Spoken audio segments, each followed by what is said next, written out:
Hi guys, welcome back to MadeByNale. Today I'll be showing you how I made this hair clip using spoons, and a special shout out to my cousin who made the music behind this video. Let's go. So this is what you'll need: spoons, paint and brush, hair, claw clip, all that jazz.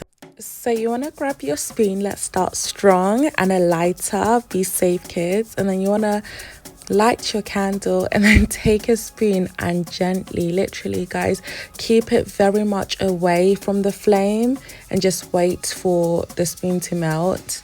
I am a little bit naughty, I'm not gonna lie. I do use my fingers just to get the shape like perfect, but don't do that if you're a little kid. Like, don't ask your mom or dad to help you with this, because yeah, we're trying to keep you guys safe. So you want to do this for a while, and yeah, as you can see, the shape is forming.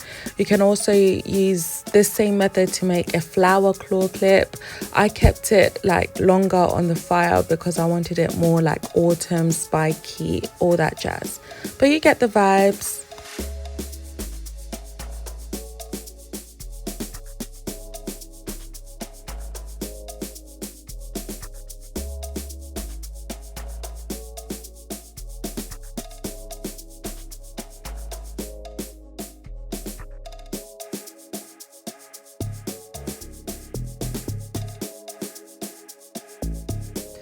Now down to the fun part. It's so hard filming and painting at the same time, but I chose this brownish color. It doesn't look that good, let's be honest here, but I'll try my best to show you guys how I'm painting. So this is what I did, and I just kind of like layered everything up, and this is how it was looking. Like, this just doesn't look good. I also painted the back, and then I added some glitter because I was like, yeah, I need to change this, and some detailing, and it slowly looked better, which is good.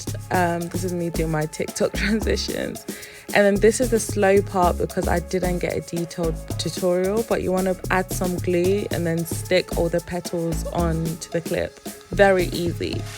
And yeah guys, that's how I got this claw clip, and thank you so much for watching. Make sure to like, comment, share and subscribe, and I'll see you next time. Bye bye.